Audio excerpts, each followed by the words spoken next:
Verset 1. Le corps social est comparé à un malade, verset 7, Ésaïe 1.6. Le pain et l'eau sont l'emblème des appuis indispensables de ce corps. La suite indiquera quels ils sont. Verset 2. Prophète. C'est la catégorie, la classe, qui est désignée ici, sans égard à la question de savoir si elle est représentée par de vrais ou de faux prophètes. Elle disparaîtra, comme toutes les autres catégories d'hommes influents qui auraient pu sauver l'État. Devint, l'évocateur, le diseur de bonne aventure, 1 Samuel 28. On ne pourra plus consulter, ni vrai, ni faux révélateurs. Anciens. Les anciens étaient les chefs héréditaires des différentes branches de chaque tribu, les anciens de chaque ville formaient un collège qui en constituait l'autorité locale et y remplissait certaines fonctions judiciaires, Deutéronome 21.1 et suivant, 1 Samuel 11.3, 1 Roi 21.8. Verset 3. Capitaine, littéralement, chef de 50, titre civil ou plus probablement militaire, qui désigne soit le magistrat chargé d'administrer un certain nombre de familles, selon l'organisation établie par Moïse, Exode 18.25, soit plutôt l'officier dans l'armée, 2 Rois 1.9. Artiste intelligent.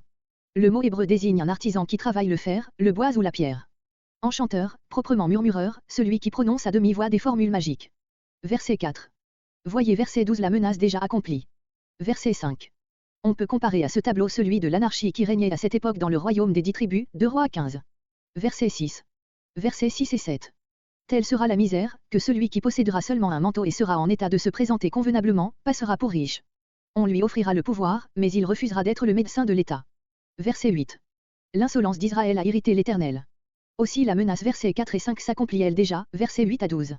Sentence de condamnation sur les chefs, qui sont les premiers coupables, versets 13 à 15. Verset 9. Ils aggravent leur péché par l'impudence avec laquelle, semblables aux habitants de Sodome, Genèse 19, au lieu de le cacher, ils s'en glorifient. Verset 12. Des enfants, l'hébreu a le sens du français gamin. Ce trait convient au règne d'Achaz. Comparez les premiers temps de Roboam, 1 Roi 12.8 et suivant. Ceux qui te dirigent, les faux prophètes entre autres, qui cachent au peuple la voie de la loi et le poussent dans celle de l'infidélité, verset 2, Ésaïe 9.13-15. Verset 14. Les chefs du peuple sont les véritables auteurs de sa ruine. Le jugement commence donc par eux. Dieu prend en main la cause des opprimés, qui l'ont exploité sans scrupule, Ésaïe 1.23, Michée 3.14. La vigne, le peuple d'Israël. L'image est développée Ésaïe 5.17.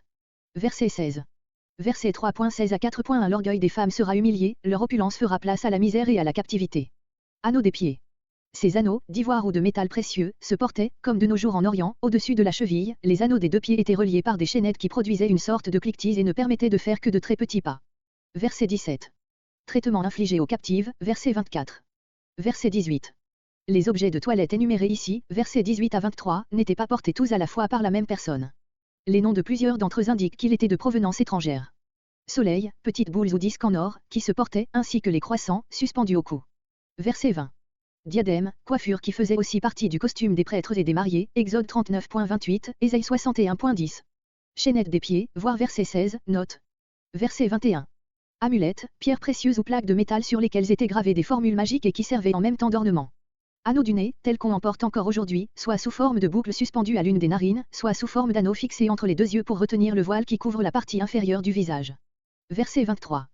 Miroir, plaque de métal poli qu'on suspendait à la ceinture. Cela se fait encore aujourd'hui. Mousseline. Le terme hébreu indique, comme le mot français, un tissu léger, provenant de l'Inde. Verset 24. Les femmes réduites au dénuement le plus complet et à la condition d'esclaves. Une corde. On les lie pour les mener en captivité. La marque dont il est question dans les derniers mots est celle que le vainqueur imprime avec le fer rouge sur ses esclaves. Verset 25. Tes guerriers. Le prophète s'adresse à Sion, verset 26. Verset 26. Ses portes gémiront. On y entendra les cris des habitants qui y seront demeurés, entre autres ceux des femmes qui mèneront deuil sur leur mari, verset 25. Comparez Lamentation 1.4. La ville est comparée à une femme qui a tout perdu et qui, dans sa douleur, s'est assise à terre, selon l'usage oriental, Lamentation 2.10.